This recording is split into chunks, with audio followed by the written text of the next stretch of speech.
take a ride on Tony the Pony. Let's take a ride on Tony the Pony. Let's take a ride on Tony the Pony with Mr. Pineapple. Oh yeah, it's Mr. Pineapple's Wonder Hour.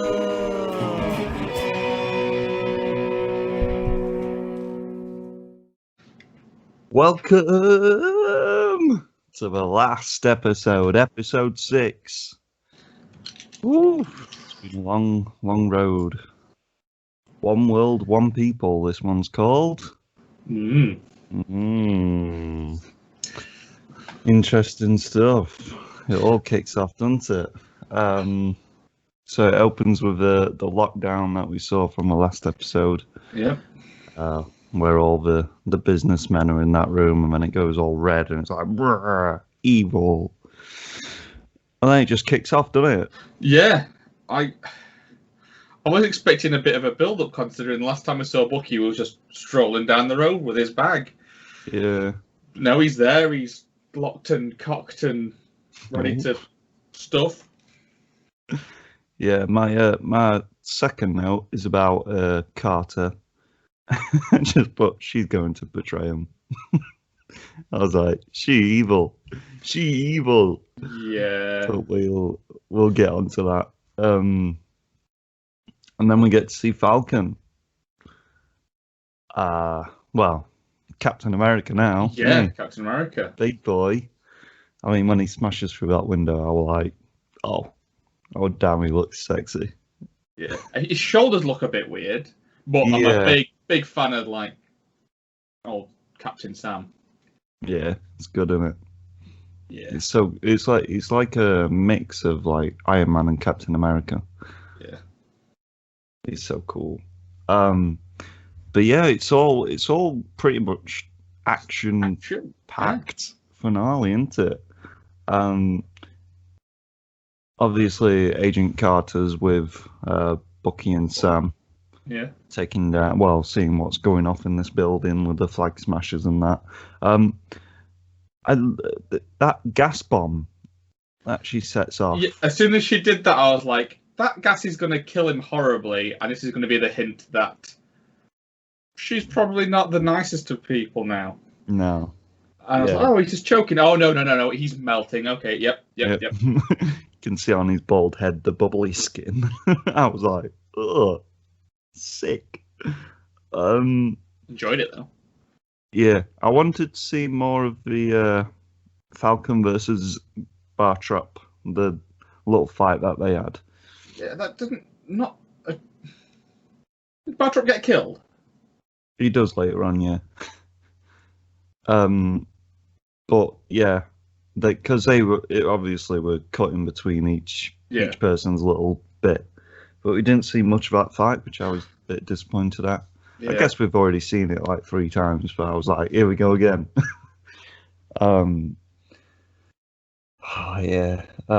Red Wing's back alive. Yeah. Doing some cool shit. The helicopter scene was pretty banging tidy.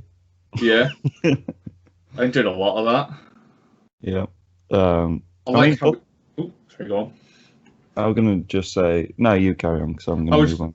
I quite like the just the way he's incorporated the shield into his falconness and the coming together. Like the coming to cool. Captain America kind of thing.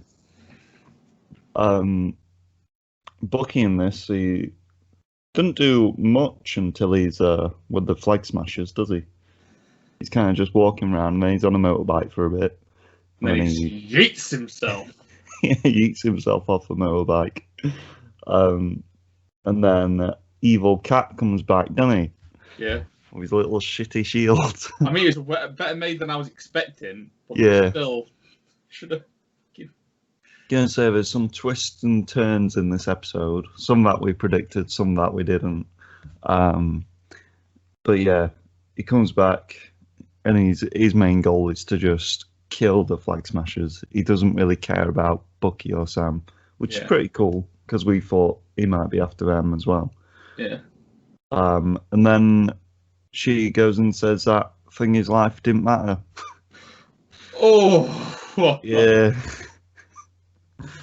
Oh. Like, I didn't mean to kill him. He didn't matter to me. It's like, His how life the hell? matters. Oh boy. She's like, I'll try and calm him down by saying I didn't mean to kill him, and then I'll just piss him off by saying his life didn't matter, really, did it? I did like the scene after that with, like, you know, the van where he was like perching, and he's like, "Do I go after her and kill her, or do I save people?" Oh yeah. I enjoyed that a lot. Yeah, the helicopter bit, like you said, that was just cool. I like it when he like did the forward flip throw shield thing. Yeah, that's really. He's just so cool now. He's got the shield and he's just turned into this proper badass. I have got one slight complaint.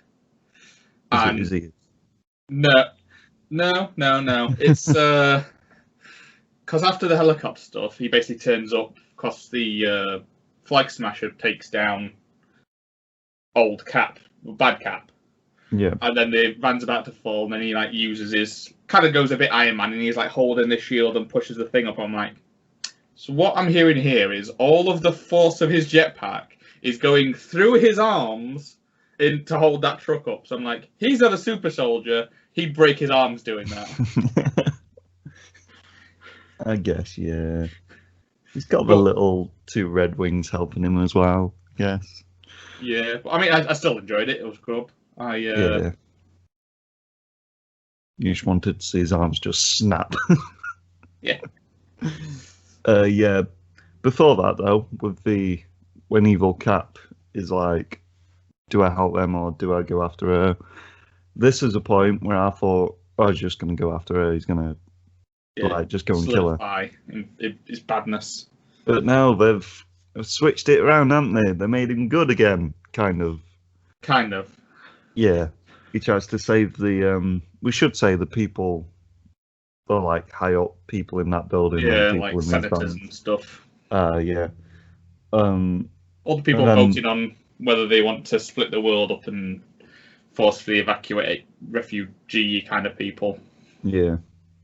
I like the line, "That's a black Falcon," that the old black guy says. And he's like, "Nah, that's Captain America." There are quite a lot of scenes in this where I was like, someone said something and I'm like, they're going to say this. The next line is going to be, "Nah, that's Captain America." And I was like, I think there are 3 occasions where I was like, this is what's going to happen here. And the exact word, and it happened. Just to solidify that he is now Captain America, innit? Yeah. Yeah, what else? The bit with This is where we go into the tunnel bit, isn't it? Yeah. Because all the smoke surrounds them and then we walk into the tunnel. I like how the 2 super soldiers split up and leave the non-super soldier. I thought that I was like, so wait, so 2 super... Mr. Math's not... It's not right, is it? No, if anything, Falcon should have gone with Evil bad Cap. Right. Evil, maybe good Cap. Yeah, and then we get the reveal, don't we? It's another scene where I was like, they're going to say this. Yeah. And it's like, oh, yep, she's the power broker. Yeah, turns out Sharon's the power broker. We did mention that possibility on... last episode. Yep. Yeah, it makes a lot more sense. Yeah. I'm kind of happy that they did it, because she's a character that's been forgotten about. Yeah. Now she's come back as a really big villain. Which is cool villain as well. I'm all over this. She's a sneaky bitch, isn't she? Yeah. I want to know what's going off with what's the name though, the purple haired chick. Because we've not watched Black Widow yet, so we don't know what she does in that. Yeah, I know. I like the kind of set. I don't know. And then we get Bartrop's death. Yeah, I remember. Because he's in the standoff between Power Broker, the Flag Smasher woman, then there's him. When he realizes she's a power broker, and he's like, I want 4 times the amount I'm getting. And then she's like, nah, mate, bang. And then she shoots the power broker. And then we get the fight between Falcon Cap, and the Flag Smasher Woman. I mean, there's some. I need to also just remind me to call back to the helicopter scene. There's so many cool moments of Cap doing just cool shit, like when he lands on the bridge and puts the shield up and then his wings around him to protect that guy. Yeah. Oh, and then in this bit where she punches the shield and then he puts his wings into the ground to like stop him. Yeah, to stabilize himself. It's good, isn't it? It's good, though the issue is I thought the whole point with the shield was it stops all like force, like it absorbs all. I guess. I don't know how the shield works. That shield, that's the one problem with this series. That I have no idea what that shield is. I think it's a problem with Marvel, isn't it? They just go, this is why. Accept it, motherfuckers. Yeah, so many cool bits with his wings and the shield, and I enjoyed that a lot. Yeah, it was good shit, wasn't it? Yeah, so we get the fight between the Flag Smasher and Falcon, where it's not much of a fight. I mean, all he does is dodge her because he don't want to fight her. Yeah. I like all the flips and stuff, though. That's cool. And then she's about to shoot Falcon in the face because she gets rid of his shield. But I'm like, he's still got the wings. So. Yeah. But then Sharon pops her off, doesn't she? Kind of follows loose ends. I mean, we got the death wrong of a Flag Smasher Woman because we thought Evil Cat was going to be a lot more involved. Yeah. But yeah, she dies in Falcon's arms. And he flies off with her.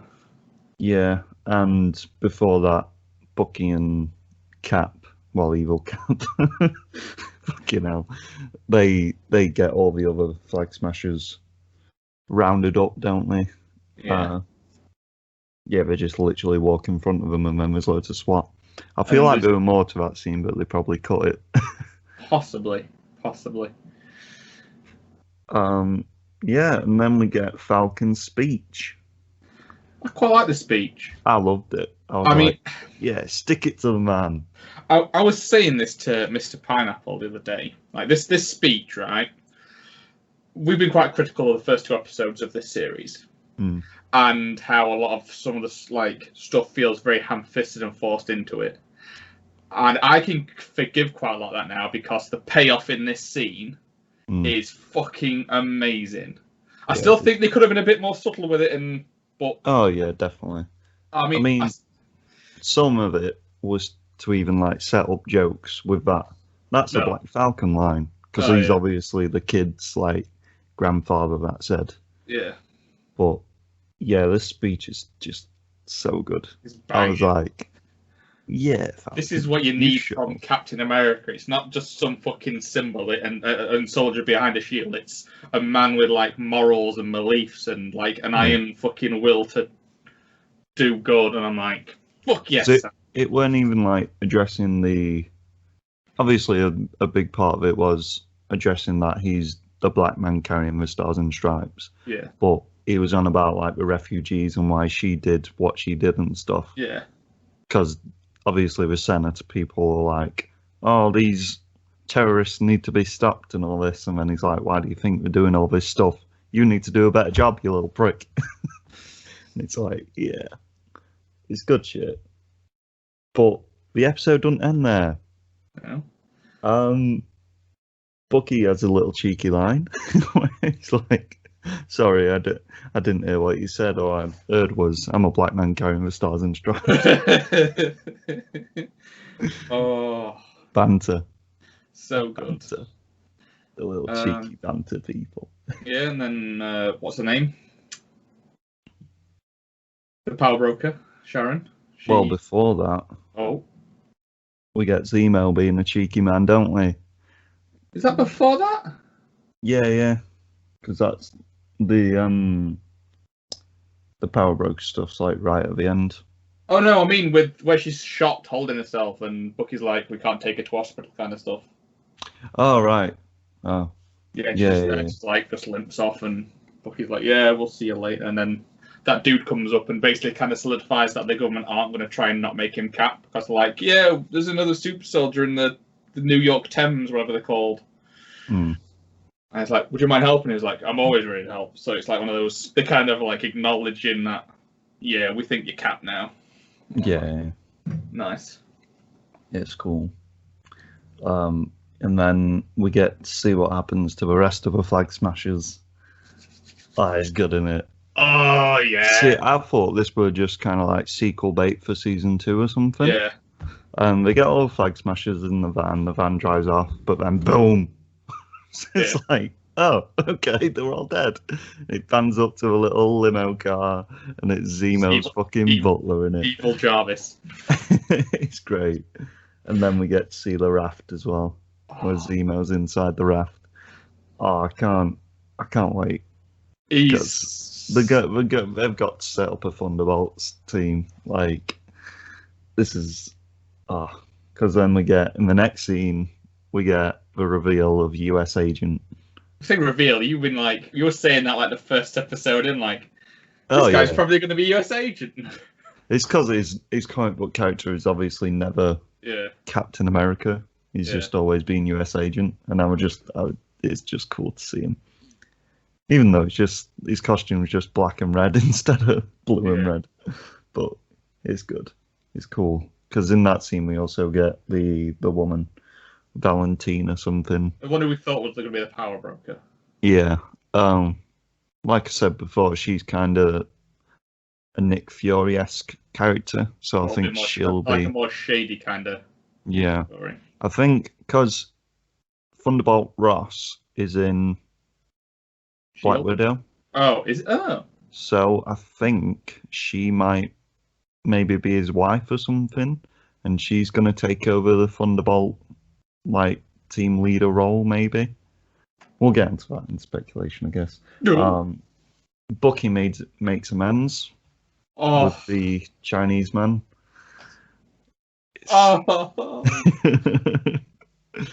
He's a good actor, and he's Sebastian Stan. He needs to stay around the MCU for a long while. Like, sure, maybe not have him as a main character, but fucking as a supporting superhero, he's fucking top notch.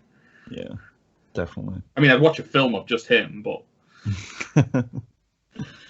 Yeah, he tells the old man that he killed his son and he had no choice to do so. It's a nice little scene. Yeah, and you see the old man in the bar. Because obviously at the start she was like, oh, have you got him to come down yet? Yeah. It's cute. And then he leaves his book for the therapist. Yeah, he does, doesn't he? I was like, oh, is GD going to like that? Because he liked all the book stuff. I mean, I'm happy with that because they addressed it a lot more than I thought they would in the series. I thought, like, after episode 1 or 2, they'd just be like, oh, no, we're busy with this now. Yeah. It's cool. And then Falcon goes back to Isaiah. Isaiah's like, yeah, you're still a phony, basically. And they says his like little speech to him, and it's just cute, in it. And then they take him to the Captain America Museum, and they've built a little, a big statue of Isaiah, and told his story. And he gives him a hug and cries. I came across it this morning. It's I've read it. Someone paused it and read what it says on it. Oh, really? Thing, and I now can't find it. It's cool though. It's a nice little moment for him to tie up that story. Oh, here we go. I found it. If you would like me to read it off. Go on, then. Isaiah Bradley. Isaiah Bradley is an American hero whose name went unknown for too long. Isaiah was one of a dozen African-American soldiers who were recruited against their will and without their consent for participation in human testing in pursuit of the super soldier serum. Most did not survive. The few who lived through the testing were sent on secret missions during the Korean War. During the conflict, against all odds, Isaiah Bradley rescued his fellow soldiers and 28 other POWs from behind enemy lines. However, fearful of the ramifications of a black super soldier, some individuals within the government, like I see, tried to erase Isaiah's story from history. His family was issued a falsified death certificate, and decades, the truth of his unflinching bravery was buried. Nice. I loved. Oh, so good. Ties it up nicely, doesn't it? Then we get a happy montage of them at the barbecue. The kid dangling off Bucky's arm, and he's gonna fuck his sister so hard. Yeah, he is. I want to see that. Give it to me. That's me talking to Sebastian Stan, like, come here and fuck me instead. Right. I'd take it. Yeah, and then we get the credits. Just a little thing in the credits. Right at the end of the credits, it says Captain America and the Winter Soldier instead of Falcon and the Winter Soldier. Which I thought it was just a little cool thing. And then we get the post-credit scene, don't we? Yeah. With Sharon Carter being, what's the word? Pardoned. Basically. Pardoned, yeah. I just put, don't do it, she's evil. Yeah. And then she says, well, they give her a position back as Agent Carter. And then she calls someone and says that we can get access to all the secrets and stuff. Which, that line just kind of opens it up to all of the speculation. Oh. To all the government secrets and projects and experiments and stuff like that. Before we get into speculation, I really enjoyed this last episode. I mean, we're going to do a podcast next week about this, so I won't say what's my favourite episode and what's not, but this one's up there. It just felt like all-out action, and then just little, like, tidy scenes of just tying everything up. Way better than WandaVision. Oh, yeah. Didn't have as much Paul Bettany, though. No, it didn't. We got Sebastian Stan though, and Zemo. Zemo were just beautiful stuff. Like, I know, like, obviously we're saving a lot of discussion for the podcast. The one thing I want to say with this, after watching this episode, is I enjoyed WandaVision. Still say I enjoyed it. I'm very obvious of the flaws in it. Not sure if I'd rewatch it, but now having finished it, I think I would be happy to rewatch this series at some point. And the first and second episode, I think I'd enjoy more knowing how well all of it pays off in the end. Like, it just felt I mean, it could have been better written, some of the bits, I think. But oh yeah, definitely. I think this is just a really good. It gives me a bit more hope for the MCU series. Yeah, what I liked about this episode as well, there were no massive CGI. To be fair, there were no massive CGI throughout it all, really. It was just all really good hand-to-hand combat and vehicles and just guns and just normal action style stuff, it was just refreshing to not have flying people and massive laser beams and all this shit. It was good. I know a lot of people are criticising how basically Bucky got his ass handed to him more in this series than he should have done. But again, in the thread I was reading, someone pointed out in this series he's not fighting to kill anyone, because obviously he's dealing with the book and he's basically fighting in self-defense. And also, he's fighting a group of super soldiers, not just normal random people. So it's a bit different, isn't it? Yeah. Speculation. I've got no references because there weren't really anything to. It was just tying up all the other references in the show. I believe the Isaiah Bradley tribute is from the comics.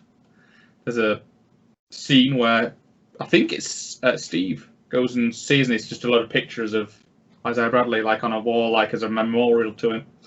Oh, that's cool. That's maybe a little bit of a reference there. Yeah, we didn't get anything about Steve as well. Nope, still Someone don't know else if he said. He's on the moon. Mentioned him being on the moon, yeah, which is cool. I hope he is. He's got to be on the moon now, just like sat up there, like on his rocking chair, in his space-like porch, just chilling. Speculation time then, yeah? Have you got anything else to add? Or? I don't think so. So, speculation. I've already got an answer to the first one, because I Googled about it straight after. Will there be another Captain America film? There will. Yes, it's already in development with this showrunner as well. Which Speculation is cool. We need is Bucky going to be in it? He's got to. Yeah. Because you look at the end of that thing where, when the kids are hanging off his arm. That sounds so weird. Jesus. When he's hanging out with like Falcon's family, they are like that. There we go. That's what I was going to do. They're like walking away with hands on shoulders. There's no way that Sam gets into a fight and Bucky doesn't turn up to help him. Definitely. If you don't put him in, showrunner, you're an idiot. He will put him in. Don't know who the villain could be at all. Zemo. Oh no. No. Zemo might be in it though. It's just gonna be a sequel to this, but a film. Yeah, I don't have a clue who the villain could be. Maybe the power broker. Someone breaks into the raft, kidnaps Zemo, and imprisons him in a cell with constant disco lights and music, so he has to just dance all the time, and then Bucky and Cap have to save him. Beautiful.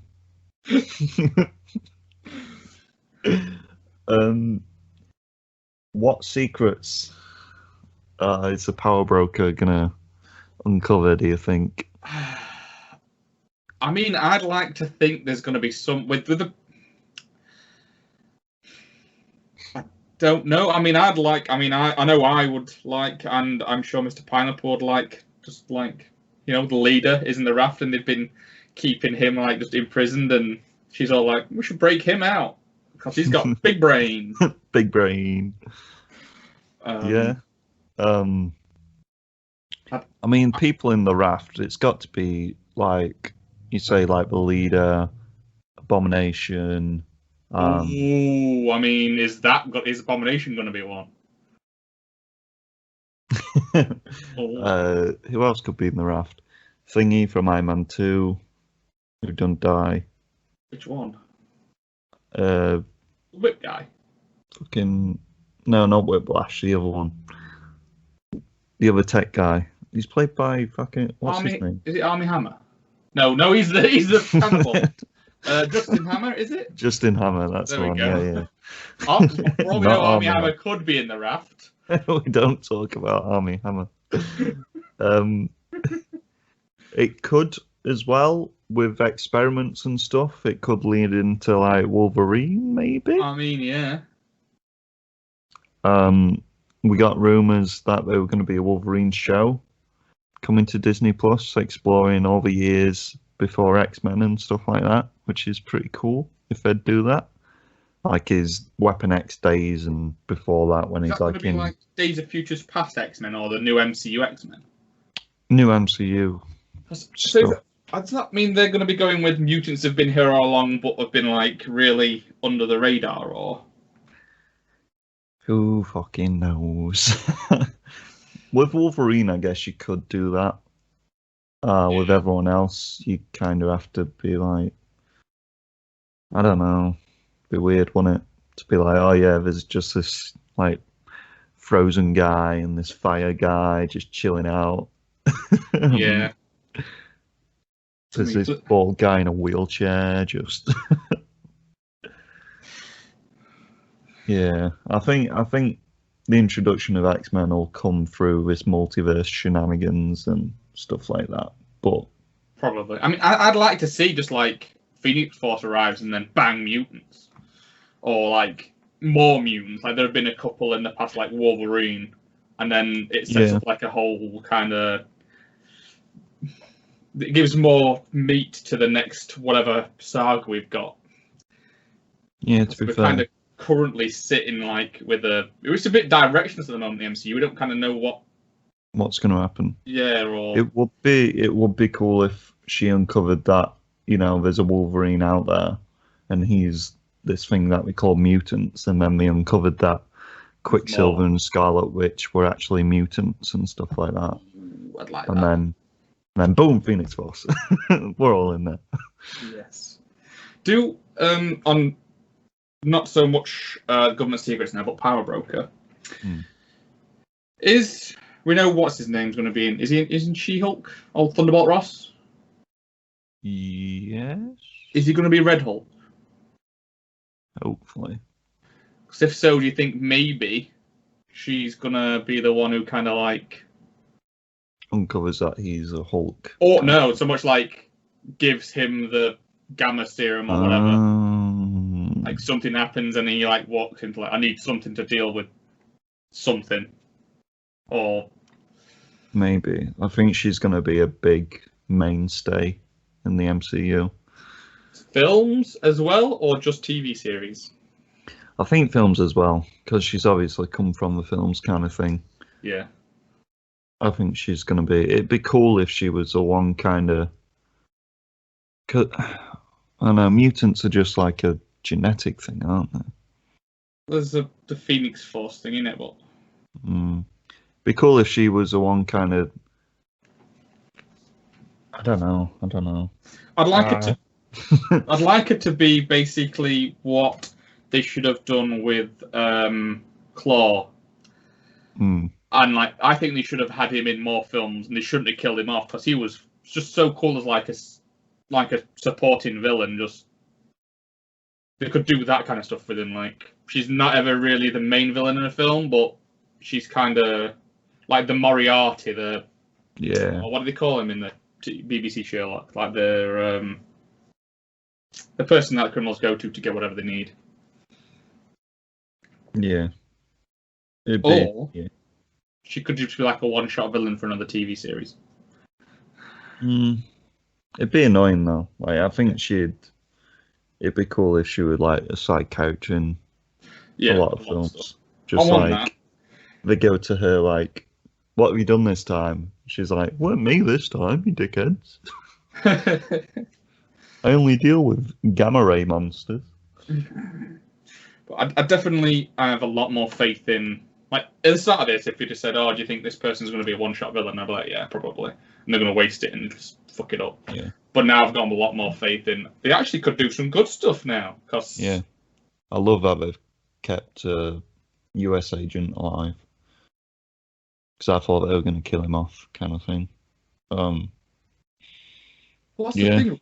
The Wandavision didn't really, other than bringing back Vision, it didn't really progress anything story-wise, did it? Like, no.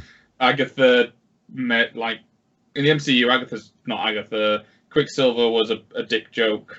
Grey Vision's back, and Wanda is Wanda. It was like they tried to explain Wanda's backstory in it, and it didn't really give us anything else. No. But you come out at the end of this one, we've got a new Captain America, we've got a US agent, we've got the Power Broker, we've got Zemo as an anti-hero, we've got Bucky, who's like, now he's reformed, like he's not wanted, he's not got anything going off in his head, he's not... Yeah. He's obviously still going to be a bit plagued by his past, but he's worked past it. We've got what's the name from Black Widow. I still don't know what she does. I want Bucky to take on. I think I've said it before. Take on the role that old Captain America does in the comics, where he basically becomes Nick Fury and leads the teams and stuff. I'd be happy with that because he's got the experience.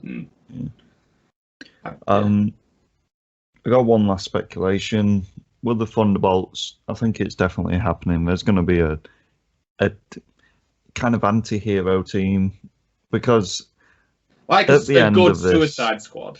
Yeah, at the end of this, obviously Zemo's an anti-hero, and so is US Agent. Like, he was good in the last episode, kind of thing, so it kind of redeems him slightly. But he's also not scared to just fucking decapitate someone with a shield. So, do you think they could make a movie or a TV show. So I think it's definitely going to happen. I think it's going to be a TV show. Yeah. I think. I kind of would like it to be a TV show because at the end of the day, the movies, though they have the TV shows have got the budget, but you get more bang for your buck with a TV series because you just have more minutes. Yeah. And I think the movies are really good for like, oh my god, world-ending scenario that you can fit. Like shit goes off, they need to fix it, it's fixed. But stuff like this, or like even Wandavision, where they're trying to do a bit more of a convoluted plot, some more stuff to it. I'd prefer like Thunderbolt stuff for the TV show, I think. Yeah, definitely. Yeah, even if they have the Red Hulk in, like She-Hulk's getting around TV show, so the budget shouldn't be a problem. No. Yeah. The only thing with Red Hulk is the actor's super, super old. Yeah, but he just puts the thing on. It's not like he actually needs to get into a big suit and punch people. He just walks around. Yeah. I just mean the transformation scene. Oh. You can just fall on the floor and be like, I'm having a heart attack. And then if he has an heart attack, it just makes it more real. I've got 2 pieces of speculation that I'd like you to discuss with you. One, do we think we could see Isaiah Bradley taking on an old man Cap role? Because I'd like to see that. Like just like he turns up and he's like, you fucking asshole, punch. It'd be cool to see. You don't think they're gonna do it?